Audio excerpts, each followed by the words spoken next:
pessoal, aluno executivo, podcast da FGV EPGE, a Escola Brasileira de Economia e Finanças da Fundação Getúlio Vargas, aqui no Rio de Janeiro, na praia de Botafogo, há mais de 20 anos, capacitando e formando grandes executivos. Hoje eu tenho o prazer de receber aqui o Gustavo Araújo, fomos colegas no Banco Central. Gustavo Araújo formou no doutorado na escola, professor de várias universidades, atualmente ele é professor da EPGE, orienta muitos nossos alunos, trabalha no Banco Central, ajudando no controle da inflação, prevendo quais vão ser os próximos números. Gustavo, um prazer te receber aqui hoje. Prazer, Rafael. Vou te chamar de Rafa, que a gente é colega, ex-colega lá do Banco Central. Prazer estar aqui. A FGV, a EPGE é a minha casa. Tá? Fiquei muito tempo lá estudando, várias tardes, várias noites, vários fins de semana estudando lá. E é um prazer. Estou sempre disponível aí para quando a FGV me chamar. Maravilha, cara. A EPGE também é minha casa, então a gente mora na mesma casa, Isso, quase irmão. É quase contemporâneo. Quase lá, irmão, né? Então, a gente é quase contemporâneo. Você é um pouquinho mais velho que eu, né? Seu calouro, né? Eu sou seu calouro. Beleza. Gustavo, vamos começar falando de inflação, porque eu acho que você trabalha há quase 30 anos, né? 28 anos de Banco Central, e a missão do Banco Central, como a gente sabe, é controlar a inflação, entregar uma das principais missões, né? Também tem outras, estabilidade do setor financeiro, mas acho que uma das principais e mais visíveis é manter a inflação na meta, manter o poder de compra da moeda. E você trabalha há muito tempo eu me lembro bem de alguns artigos que você publicou, não é só um, né? Sobre inflação implícita. A gente podia começar aqui explicando para o grande público qual que é a definição de inflação implícita para depois entrar nos teus trabalhos. Só falando um pouquinho do Banco Central, a gente está sempre lá, eu trabalho no departamento de pesquisa, e lá no departamento de pesquisa a gente assessora nosso diretor, tá? Hoje é o Paulo Pichetti. A gente assessora ele para tudo, né? E também para decisões, tá? Sobre política monetária. Então, a gente tem um pré-Copom, a gente participa desse pré-Copom. A gente do DPEP do Rio, do Departamento de Pesquisa, a gente participa de uma parte de macrofinanças, tá? Com dados financeiros prevendo índices macroeconômicos, tá? Que são importantes para a inflação. E também tem a parte, e nisso se insere a inflação implícita, e também tem a parte de machine learning. A gente tem um modelo de machine learning para prever a inflação. Então, isso tudo a gente apresenta para o diretor e a gente leva para a diretoria colegiada, lá, o presidente, tá? No pré-Copom. Tá? Então, sempre o foco da gente lá no Banco Central é a previsão de inflação. Não, tá? Excelente. Acho que Gustavo trouxe aqui para a gente um pouco da apresentação da área, né? Então, no Rio de Janeiro tem um grupo de pesquisadores, de economistas com doutorado, um grupo de macrofinanças.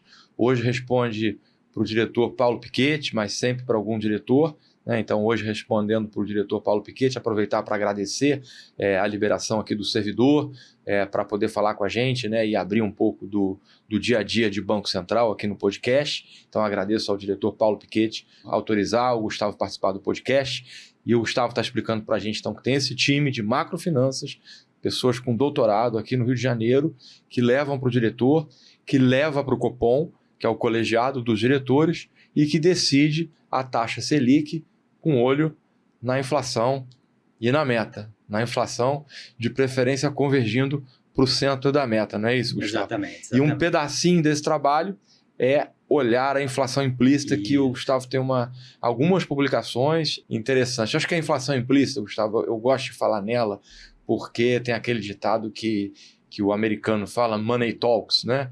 Que o dinheiro fala, né? Então você pode olhar outras medidas de expectativa de inflação, como a pesquisa Focus, né? Você pode sair perguntando para os seus colegas quanto você acha que vai ser a inflação, a pessoa responde.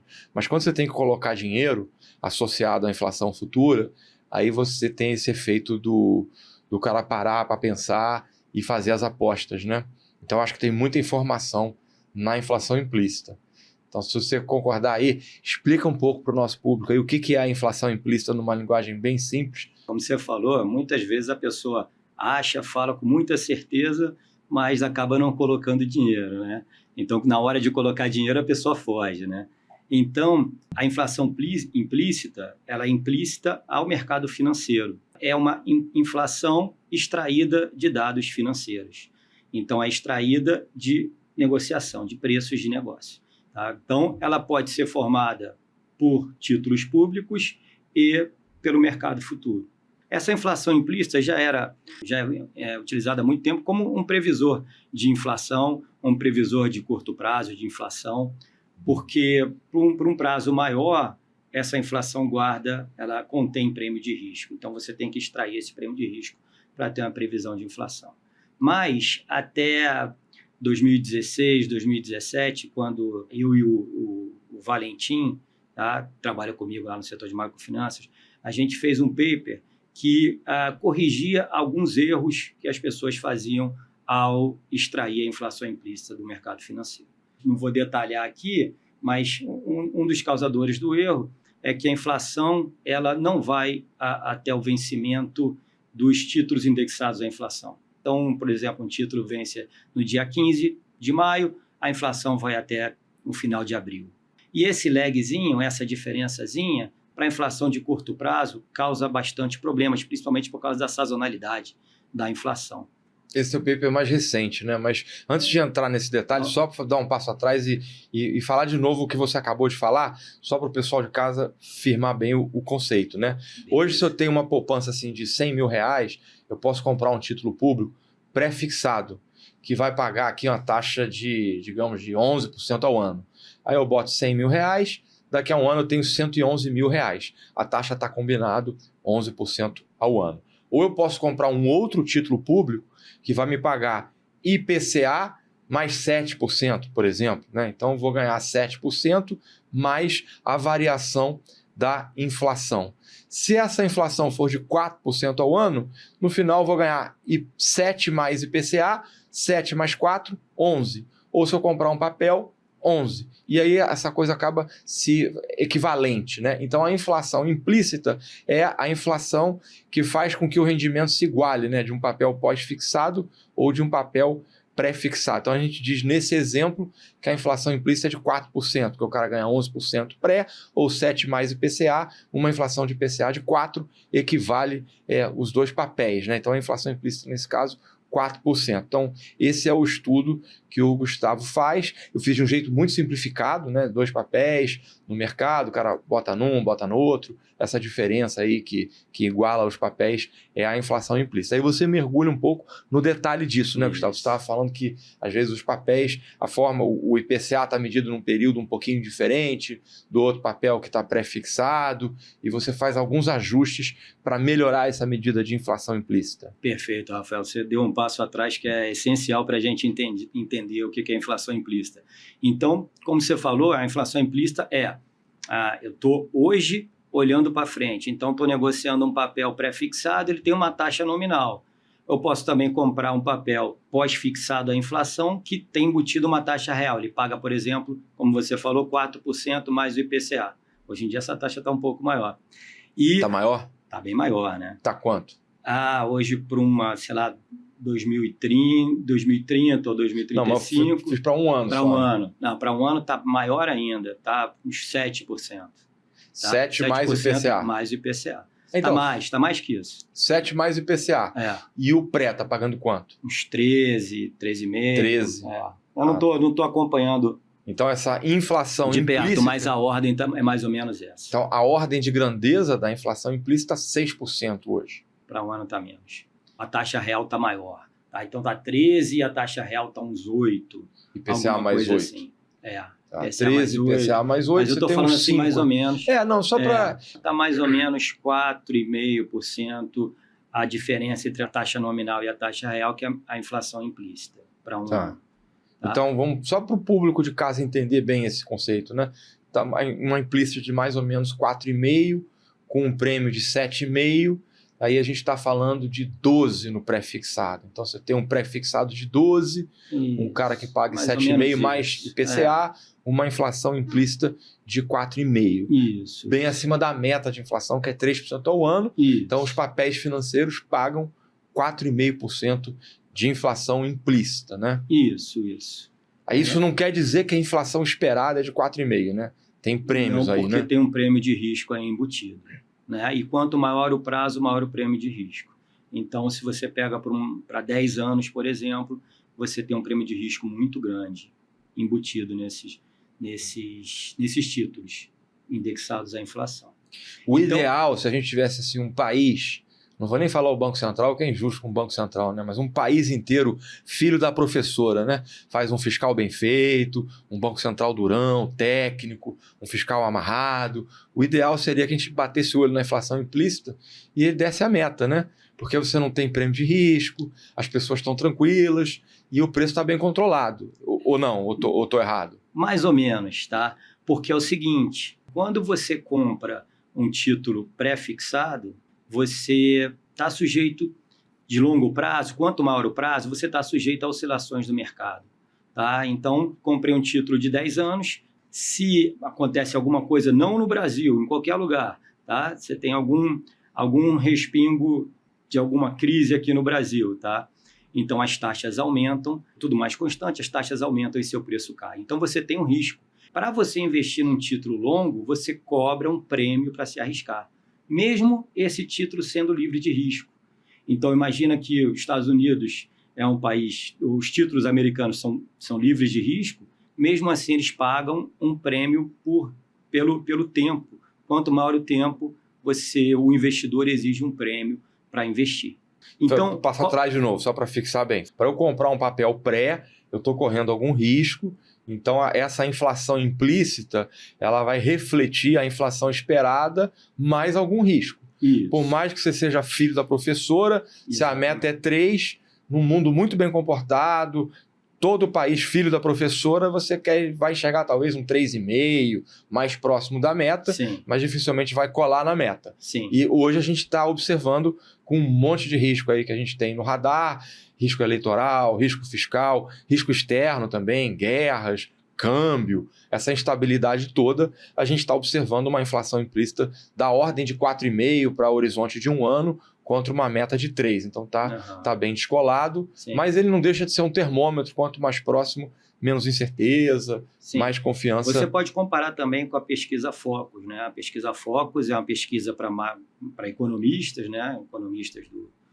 do mercado, ou também de algumas empresas, consultorias, que falam, não põem dinheiro, né? Que falam qual é a previsão para a inflação para vários períodos, né? Para ano fechado e para vários meses. E aí, se você compara essa previsão com a inflação implícita, você pode tirar daí um prêmio de risco. Só uma observação sobre a Só que não são as mesmas pessoas. Esse é um grande problema. Não são as mesmas pessoas que tradam, colocam dinheiro e que respondem à pesquisa. É isso, só uma observação, que eu também fui Banco Central e na época eu um tempo trabalhei tentando melhorar a pesquisa Focus, que tem esse grave problema que as pessoas não põem dinheiro e muitas vezes a gente observa ali que o cara esquece de atualizar, porque é uma pesquisa por sistema, né? Então o banco às vezes não atualiza, ou pede ao estagiário para colocar um número lá, coisa que ele jamais vai fazer quando for comprar, botar recurso mesmo de cliente, né?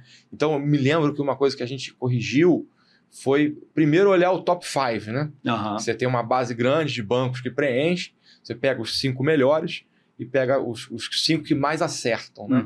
Então aí você dá, por um lado, você dá exposição ao banco, né? ao trader que acertou, até não sei se continua isso, mas a gente premiava no seminário de metas de inflação, continua. Chama o cara lá, entrega o prêmio, o melhor cara do Fox. É uma forma que o banco tem de incentivar o cara, em vez de nada contra o estagiário, mas não tem a experiência necessária ainda, em vez de mandar o estagiário ou a estagiária preencher, o cara tem um time ali que coloca a melhor previsão com base em modelo, né?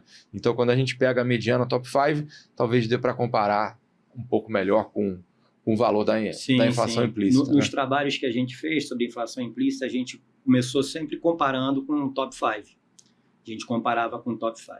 Mas vou te dar um exemplo. E quem ganha? Quem ganha? Estatisticamente, empate. Nos experimentos que a gente fez, a gente ganhava mais do que perdia, mas estatisticamente era empate. Tá? Então, não posso falar que a inflação implícita é melhor do que melhor nem pior do que a pesquisa Focus. Tá? Legal, para o pessoal que trabalha com a pesquisa Focus é até uma notícia boa, né? Senão que a mediana top 5, estatisticamente, ela é tão boa quanto a implícita implícita. Mesmo a inflação implícita guardando um prêmio. Mas a grande vantagem da inflação implícita, só voltando um pouquinho, então a inflação implícita é facilmente retirada do mercado. Se você pega a taxa nominal, você olha lá no Tesouro Direto, por exemplo, você vê a taxa do título pré, não sei mais o nome. LTN. Não, LTN, mas tem Tesouro Pré-fixado, alguma coisa assim. LTN, e você olha uma taxa da NTN-B de mesmo prazo. Difícil ter de mesmo prazo, mas o pessoal faz curvas, né, e você pode tirar uma da outra. Mas isso está errado, tá? Porque a taxa que está na NTN-B não é exatamente a taxa real. Foi isso que a gente consertou nos nossos artigos, tá? No nosso primeiro artigo 2017, 2016 ou 2017, eu com o Valentim, a gente consertou isso, tá? Mas a gente só conseguia fazer com o NTN-B usando o mercado futuro, e isso não ficou muito bom. Eu comecei a fazer relatórios, isso não ficava muito bom. E aí depois a gente fez uma metodologia só para títulos públicos. Esse conserto que vocês fizeram foi com relação aos dias? Foi com relação aos dias e com relação à sazonalidade. José Valentim, né? José Valentim, Machado Vicente. Isso. Vascaíno e colega do Banco Central. Isso. Então, a curva de juros real, na verdade, como a curva... Pensa na curva de juros, né? A curva de juros é um negócio bonitinho, né? Pode ter uma ou duas curvaturas, tá? A curva de juros que eu falo estou parado hoje no tempo, tá? Eu tenho uma taxa para um determinado prazo, uma taxa para 1 ano, para 2 anos, para 3 anos, para vários vértices, a gente faz a curva. É uma curva que não tem 2 curvaturas no máximo, né? Tem 2 corcovas no máximo. Mas se você for ver a taxa de juros real, ela tem várias corcovas. Por quê? Porque você tem uma sazonalidade de inflação. Então, se a taxa real é taxa nominal menos inflação, e você tem a inflação de fevereiro alta, de janeiro, fevereiro alta, de março já mais baixa, de abril já mais baixa, então você tem várias corcovas. Então, é isso aí que não estava... e isso é que a metodologia tradicional para tirar a inflação implícita não contempla. Curva de juros é se eu botar um dinheiro na Selic ou num papel que pague renda fixa, como se fosse uma Selic, né? Uma taxa nominal para daqui a 1 ano, vai me pagar em torno de 14%, porque a Selic hoje está acima de 14%, você espera que o Banco Central vai reduzir a taxa ao longo desse ano, então se você botar o papel para render 1 ano, vai estar um pouquinho abaixo de 14%.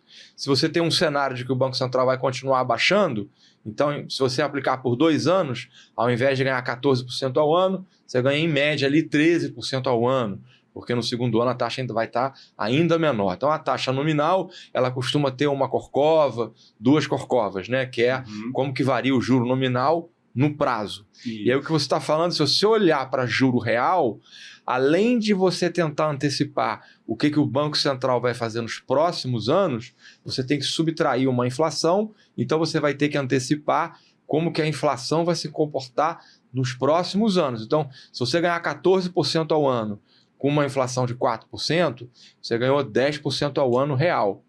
Em 2 anos, em 3 anos, você tem que projetar o que o Banco Central vai fazer e você tem que projetar qual vai ser a inflação dali para frente. E isso, Gustavo, que você está falando é que fica mais difícil. Você bota uma segunda variável para projetar, então essa curva de juros pode ficar não tão bem comportada, o que você está chamando de 2 corcovas, 3 corcovas. Mais que isso, no curto prazo, então você olhando para a taxa real, que seria a taxa nominal menos a inflação, como a taxa real nominal é bem comportada, como você falou, como a inflação varia de mês a mês, você tem, para abril está pequeno, tá? Para abril, até agosto está pequeno, aí depois começa a subir, então a inflação, então a taxa real cai, tem a sazonalidade, isso a gente conserta também. Pega um período de final de ano, de Black Friday, o pessoal está consumindo mais, final ou safra, né? Tem vários choques ao longo do ano, que dependendo da época do ano, a inflação fica diferente. Então, juro real e juro nominal, camelo e dromedário, um com 2 corcovas. Qual que tem 2 corcovas? Eu não sei. Tem aquela música do Titãs, mas já não lembro. Muito bom. E vocês corrigiram isso nesse paper, você e o Valentim? No paper, primeiro a gente corrigiu isso. Para usar título público, a gente usava o mercado futuro também. Depois a gente, mas na prática, essa mistura dos dois, que é utilizada no mercado, Na prática não funcionou, não ficou boa, tá? Para sair um relatório que fazia diário, o diretor pedia, naquele tempo o Carlos Viana pedia para fazer diariamente isso. E aí depois a gente viu que não dava certo. Quando você faz, uma coisa é fazer um paper, outra coisa é botar a mão na massa todo dia. E a gente viu que não dava certo, dava alguns problemas. Então a gente partiu para separar o mercado futuro do mercado de títulos públicos. Então a gente fez aí foi com o Flávio Val, tá, que não é do meu departamento, é do DEMAB, e a gente fez um paper que aí tem uma modelagem em cima, que a gente utilizava só títulos públicos. Deixa eu só falar uma coisa. A taxa nominal, por exemplo, a taxa nominal de há 5 anos, não é o valor da Selic esperada hoje, mais amanhã, tem um prêmio de risco, né? Então, hoje, a curva nominal está interessante, está bem interessante, porque como tem uma previsão de queda da Selic, né? Então, como o mercado acha que a Selic vai cair mesmo com a guerra do Irã, etc., mas tem uma perspectiva, uma probabilidade da Selic cair, então a curva está caindo, mas depois ela sobe. Então ela tem 2 corcovas, uma de queda, depois sobe e fica mais ou menos estagnada. Então, mas por que sobe? É por causa da expectativa de alta depois? Pode ser, mas também tem um prêmio de risco embutido. Então, quanto maior o prazo, maior o prêmio de risco. Tá? E esse prêmio de risco, a gente, no final, agora em dezembro ou novembro de 2025, a gente publicou um trabalho que calcula esse prêmio de risco no Brasil. A gente já fez 2 trabalhinhos menores, 2 boxes no relatório de inflação do Banco Central, que agora se chama, não sei se você sabe, Relatório de Política Monetária. O nome mudou, né? Mudou. O nome mudou. A gente fez 2 trabalhos pequenininhos e depois... Mas é o RI, em essência é o RI. É o RI. Continua trimestral? Continua trimestral. E a gente depois juntou esses trabalhos, deu uma melhorada, botou um tom mais acadêmico, e então a gente tem um paper, até tinha uma demanda aí da gente publicar o prêmio de risco para cada prazo diariamente, só que a gente está estudando se a gente faz isso ou não. Diariamente é complicado, né? Porque aí você tem um mísseis, na verdade, fecha o Hormuz, aí... na verdade é um modelo, né? Então a gente tem que ter muito cuidado, porque não é um negócio certo, tá? Tem uma modelagem por trás, tem várias hipóteses por trás, então... E o domínio da frequência, né, Gustavo? Às vezes um modelo funciona bem trimestralmente. Perfeito. Quando o cara pede para você fazer um negócio todos os dias, isso que eu estava me referindo. Né? Tem uma notícia lá, fechou o Estreito de Hormuz, o petróleo foi para 120, aí o câmbio dá uma depreciada, as variáveis todas saem do lugar, aí você vai rodar o teu modelo, o resultado nem faz muito sentido, né? E aí você sentado ali como técnico, tendo que mostrar aquele resultado todos os dias, parece não fazer muito sentido, né? Perfeito. O Banco Central acho que gosta de pensar numa frequência, eu acho que mais trimestral. Perfeito, né? Perfeito. Até eu me lembro que na época que eu estava no banco, junto com o Thiago Berriel, a gente fazia umas reuniões de mercado, e uma frase assim que a gente usava muito, né? O Banco Central não está ali para ficar tutelando os preços diariamente Sim. do mercado, a expectativa diária do mercado, né? O Banco Central olha para um horizonte um pouco mais longo, né? Tem que mirar a convergência da inflação, mas não vai trazer a inflação para 3% daqui a uma semana, né? Uhum. Ele mira um horizonte tipicamente de 1 a 2 anos. Né? Exatamente isso. Acho que a gente poderia... É um método já bem robusto, tá? A gente viu as causas, ou as variáveis que se relacionam a esse prêmio de risco, ficou bem interessante o trabalho. Acho que no trabalho a gente usou um prêmio de risco semanal, ou acho que foi mensal, desculpa, acho que foi mensal, uma média do mês, ou final de mês, alguma coisa assim, justamente para isso. Tem vários ruídos, né? Se você bota uma frequência maior, tem vários ruídos, e como é que você explica esses ruídos, né? Então é melhor ter uma coisa com uma frequência menor. Por falar nisso, nesse calor da frequência, né? Você vivendo ali os modelos técnicos, discutindo com os economistas, participando do Copom, vendo a discussão, eu sei que vocês fazem um trabalho ali fantástico de calibrar uma trajetória de taxa de juros que faça com que o IPCA convirja para o centro da meta aí, em torno de 3%, talvez no final do ano que vem, né, alguma coisa assim. Então vai fazendo esse trabalho. Às vezes o grande público e outros salões, né, o salão da política, o salão do jornal, o salão do dia a dia, ali, do consumidor do dia a dia, que está olhando o preço do diesel, da gasolina. Ele quer uma resposta rápida, né? Então, às vezes, o Banco Central acaba indo para a manchete, Banco Central muito duro, está mantendo a Selic muito alta, poxa, enquanto isso a gente está endividado, o boleto está chegando, mas vocês estão olhando para aquela convergência mais gradual da inflação. Como é que você está vendo o momento atual, Gustavo, de taxa de juros no Brasil, de convergência para a inflação? Você acha que tem espaço daqui para frente do Banco Central baixar mais esses juros e a gente observar o IPCA convergindo? Ou essa guerra, esse preço do Brent, gasolina mais caro, diesel mais caro, você acha que colocou um pouco em xeque aquela expectativa de que a Selic vai cair, vai chegar em 12%? Antes de você responder, claro que eu estou pedindo uma opinião sua, né, do economista. Isso vai depender das próximas notícias, vai depender da percepção do colegiado do Copom, né? Então não é uma opinião do Banco Central. Mas você, como economista, aí, como professor lá da casa, como é que você está vendo o cenário daqui para frente? Isso foi importante você falar, que as opiniões, qualquer opinião minha aqui não reflete as opiniões do Banco Central. Bem importante isso, até nos nossos trabalhos, nos nossos papers que a gente publica, sair esse disclaimer falando que as opiniões são nossas. Mas é o seguinte, a gente tem a meta de inflação e a gente tem um intervalo de confiança, né? Esse intervalo de confiança é justamente para acomodar esses choques. Quando você tem um choque do petróleo, a inflação vai ser mais alta, tudo bem, mas a gente tem que perseguir a meta, tá? Mas a gente tem que cuidar para não ficar fora do intervalo de confiança.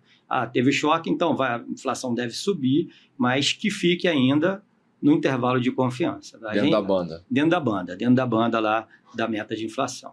Tá? A gente tem esse mandato, né? Tem esse mandato da meta de inflação. Não cabe ao Banco Central discutir, pode discutir, claro, mas ele tem que cumprir. Não cabe ao Banco Central discutir qual é a melhor meta. Tá? Ele pode dar opinião, ele trabalha com isso, dá opinião, mas não é ele que decide. Ele tem um mandato para perseguir essa meta. Tem uma missão clara, né? Ele tem que mirar o centro de 3% e ele pode acomodar ali em torno da banda inferior ou superior ao longo do tempo com convergência para o centro. Isso. Essa é a missão dele. Isso. Se o centro está bem desenhado ou não, é isso que você está falando, né? Exatamente. É o Conselho Monetário Nacional quem define. Isso, né? Exatamente. Né? Você até tem um paper que critica um pouco a meta, o centro dessa na meta. verdade, o paper que eu tenho, ele fala o seguinte, né? Que você não pode querer ter um fiscal muito bagunçado e perseguir uma meta de filho da professora. Uhum. Essas coisas têm que ser definidas conjuntamente. Conjuntamente, claro. Né? Então, assim, e aí a gente fala no paper que o ideal é ter um fiscal filho da professora e um centro de meta filho da professora também. Então, um fiscal super responsável e talvez um centro de meta de 2% ao ano. É isso que o paper defende. Mas também defende, assim, dado que o fiscal está todo bagunçado, talvez você colocar 2% ao ano seja irrealista, né? Sim. É um pouco isso. Mas um outro problema é qual é o fiscal ideal, né? Qual é o fiscal do filho da professora? Tem outro problema, né? Porque você tem uma sociedade bem desigual. É complicado, né? Não é tão simples qual é o fiscal do professor. Carga tributária, né? A gente tem um colega nosso que hoje está no BTG, eu fiz um podcast com ele aqui também, e ele trouxe, assim, acho que uma separação que eu achei muito interessante, né? Que você falou agora. Uma coisa é a gente discutir a progressividade da tributação, né? Que isso é legítimo e tem que fazer, né? Que é o rico pagar mais imposto e o pobre pagar menos, né? Então isso aí está correto. É uma discussão que tem que fazer e a gente tem muito a melhorar, né? E a outra coisa é a carga tributária e o tamanho do gasto, né? Que isso parece que o Brasil tem errado muito, né? Tanto numa carga tributária excessiva quanto gasto excessivo também. Né? Essa é uma outra discussão. E ele separou a discussão em duas. Eu achei bem interessante. Perfeito. E a gente tem que melhorar bastante nas duas, né? Nas duas discussões. Exato, sempre tem coisa para aprimorar. Você orienta muita gente lá no nosso curso e você é um professor de sucesso. Você tem muita publicação com alunos, né? Então, eu ia até sugerir de você puxar algum assunto assim que te interesse, de algum trabalho que você tenha feito com os alunos, porque, embora o nome seja aluno executivo, e você foi aluno da casa, fez o seu doutorado lá na escola, você já está há muito tempo na pista aí, né? Então, além de ex-aluno, você é professor, você já orientou muitos alunos, você tem uma experiência grande de Banco Central. Então, se você quiser puxar, se quiser continuar no fiscal ou puxar algum assunto câmbio, algum assunto que você acha que seja quente aí para a gente... Já vou chegar aí, então, vamos falar de trabalhos também, da minha experiência lá na FGV.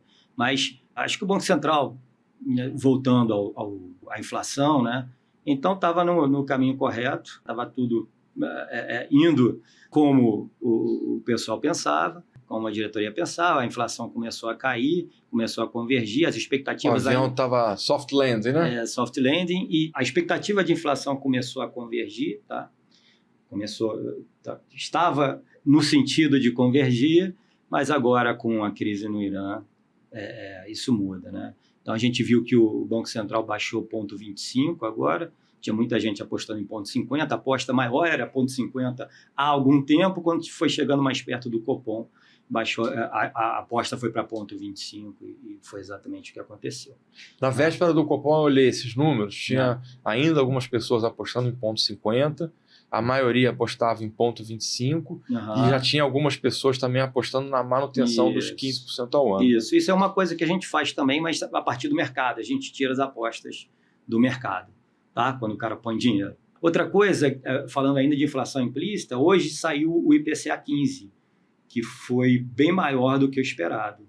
Saiu acho que 0,44 e o esperado era 0,30, 0,29, alguma coisa assim. Acho que pela broadcast. E aí o que acontece? A inflação implícita amanhã já vai dar uma subida, enquanto o Focus reage depois. Tá? Mesmo o Focus, que é mais atualizado na sexta-feira, mesmo assim ele reage depois. Tá? Esse é um trabalho que eu quero fazer também. Ver alguma coisa de co-integração entre o Focus e a inflação implícita, tá?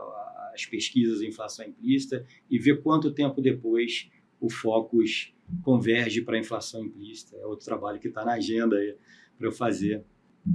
Sobre trabalho... Antes eu trouxe coisas novas, interessantes. Outro dia eu estava num seminário com outros colegas e aí foi perguntado para a gente, poxa, que notícia que é crucial do Banco Central monitorar. Aí alguém falou a guerra, se vai a guerra, o desenrolar da guerra, a questão geopolítica, se o Fed vai baixar, se não vai baixar os juros. Eu falei, poxa, até pelo mandato do Banco Central, acho que é fundamental monitorar os números do IPCA, porque o IPCA às vezes surpreende, né? Sim. E você agora trouxe isso, né? Que saiu o IPCA 15 de hoje, mais alto. Você chegou a dar tempo de ver o porquê desse mais alto? Se é alimento, se é combustível? Não deu tempo de ver, mas isso aconteceu também no mês passado. O IPCA 15 também fez explodir a inflação implícita também. Então, a inflação implícita deu uma subida boa, tá, nos últimos tempos pela inflação, tá, e também pelo prêmio de risco. Tá? Isso é aquele famoso vovó subiu no telhado, né?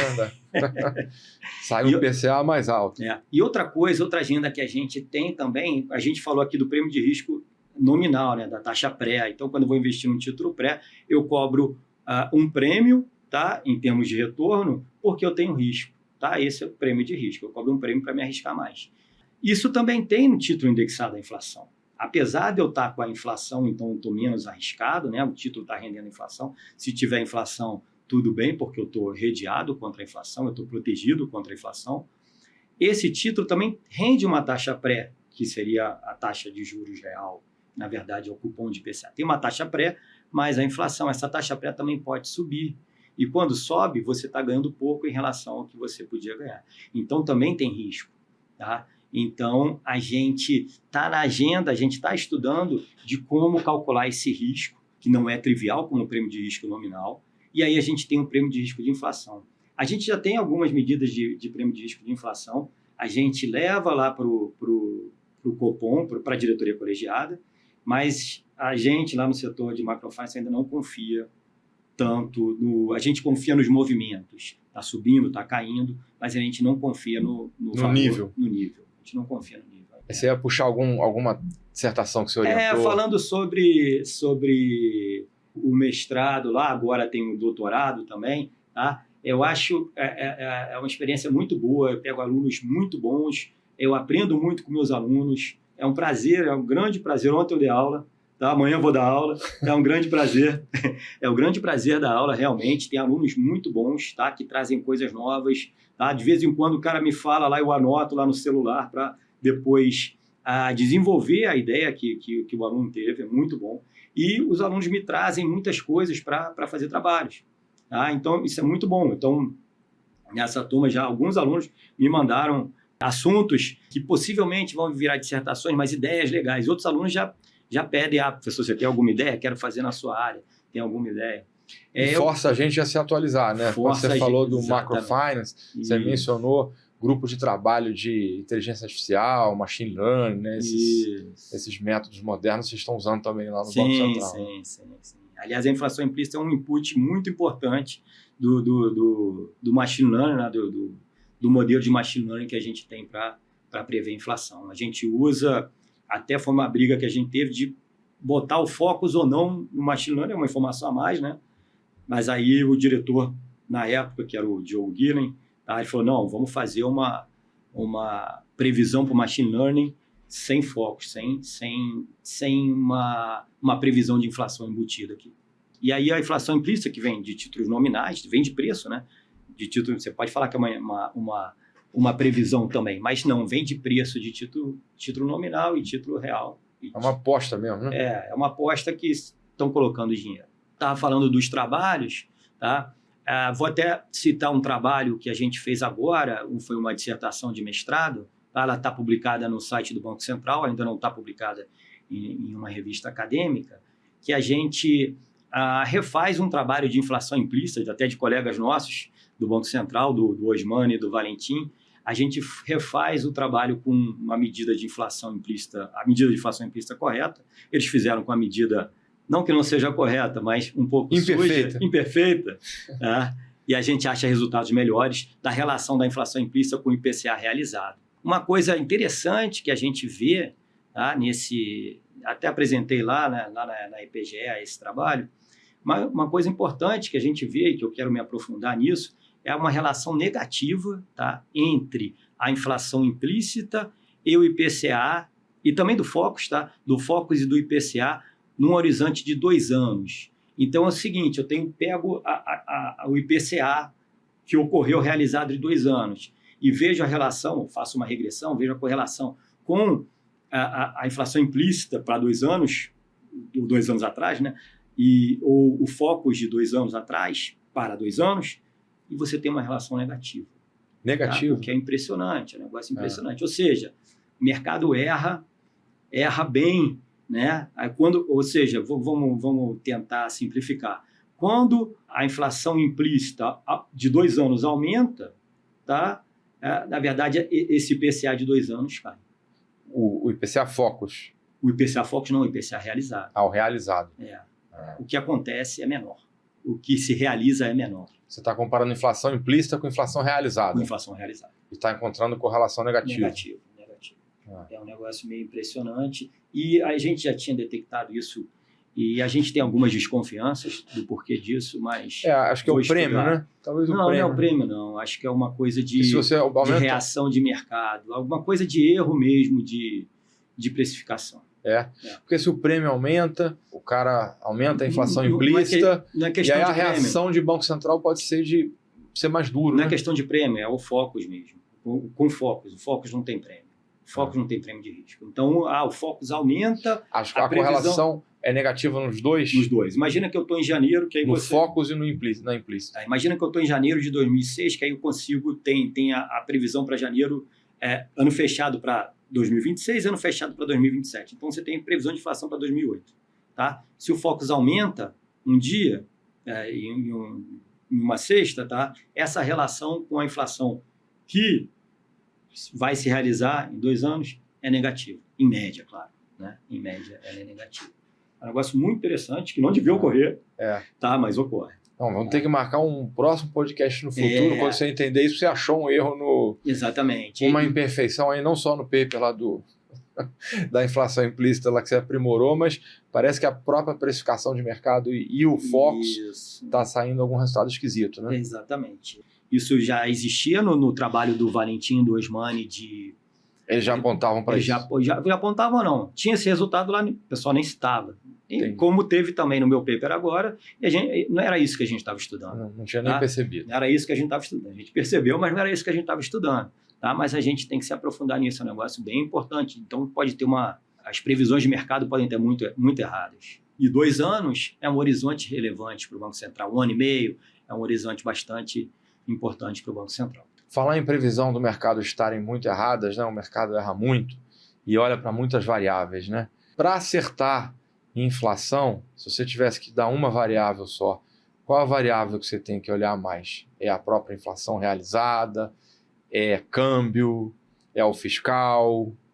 É o tom da ata do Copom? O que você acha que é mais relevante nisso tudo para tentar... Depende de qual horizonte você está falando. Vamos falar num horizonte de 1 ano à frente. De 1 ano à frente, tá? Eu acho que 1 ano à frente você tem que ver as atitudes do Banco Central quanto à política monetária. O tom de política monetária. Eu acho que o mais importante é o tom de política monetária. Não só as decisões do Copom, como está a trajetória da taxa de juros e também os comunicados do Copom.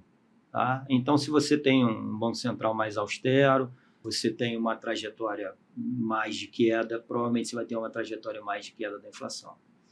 Não estou falando que isso é a melhor coisa. Tá?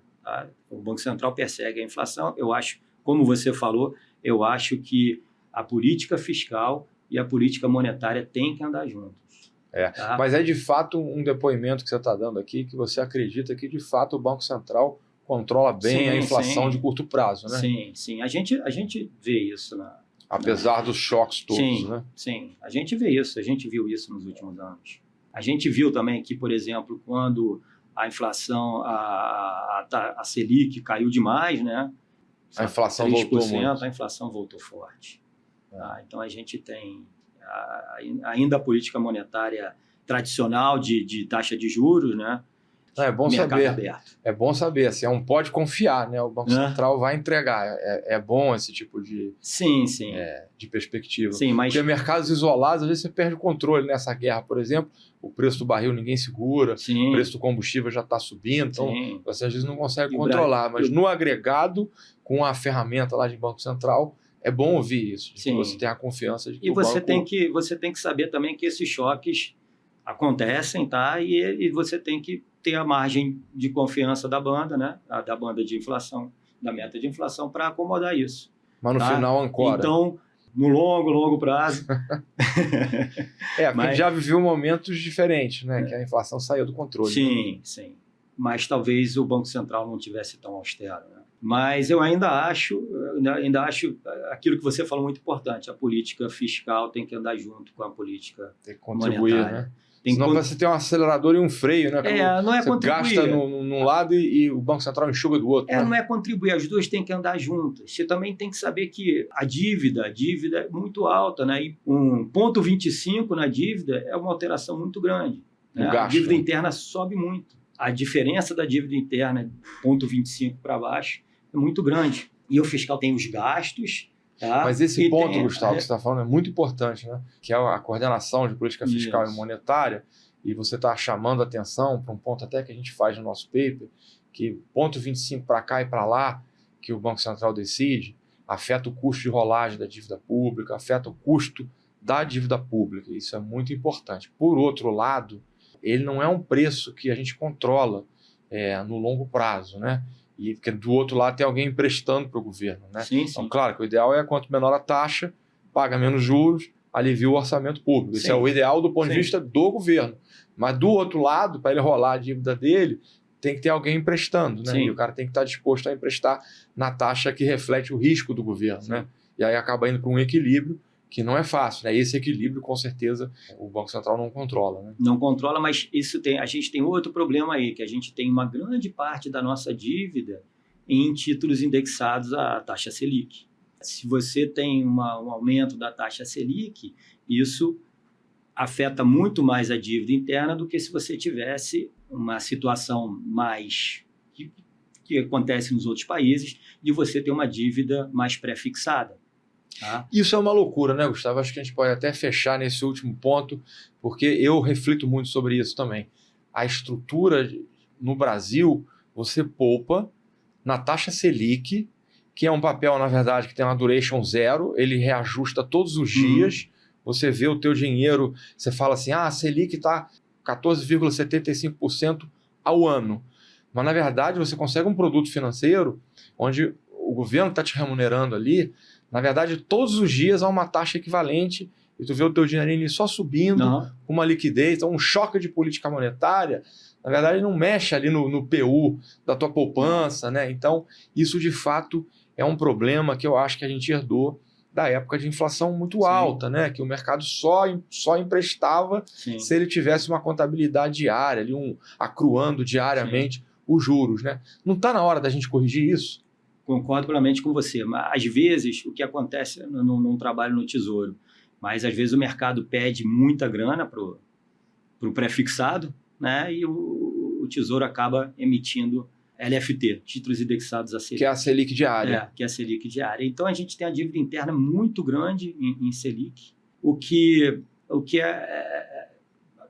dificulta a política monetária. E é uma loucura, assim, porque aí essas pessoas que criticam assim, o rentismo, né, essa dá até uma certa razão para esse argumento, porque é uma loucura isso, o cara poupar e ter um reajuste diário ali da poupança. Em qualquer país do mundo, você poupa com uma taxa pré e você tem um risco de juros, né? Se o cara sobe os juros, o PU cai, se o cara baixa os juros, o PU sobe. Então você tem uma certa volatilidade ali no principal que você está poupando, né? E no Brasil é essa loucura que você não tem, né? É bom a gente celebrar os avanços que a gente tem, né? Plano real, inflação controlada, inflação de um dígito, tudo isso é muito legal, precisa melhorar o fiscal, mas nesse lado financeiro tem um passo meio óbvio aí que precisa ser dado do ponto de vista técnico, que é o perfil do endividamento público, sair desse reajuste diário, né? Eu acho que isso é meio óbvio, né? Você comentou assim, eu não trabalho no Tesouro e tal, mas isso não é um assunto que tem que ser puxado assim, talvez pela técnica, né? Porque quando eu olho assim para Banco Central e converso assim contigo, como eu já passei ali por dentro também, um monte de gente com doutorado em economia, eu acho que é dos lugares do setor público onde tem mais capital humano. Banco Central, sem dúvida, está entre esses. Pegar um top 5 assim, de bom capital humano, eu acho que o Banco Central está ali, né, dentro de setor público.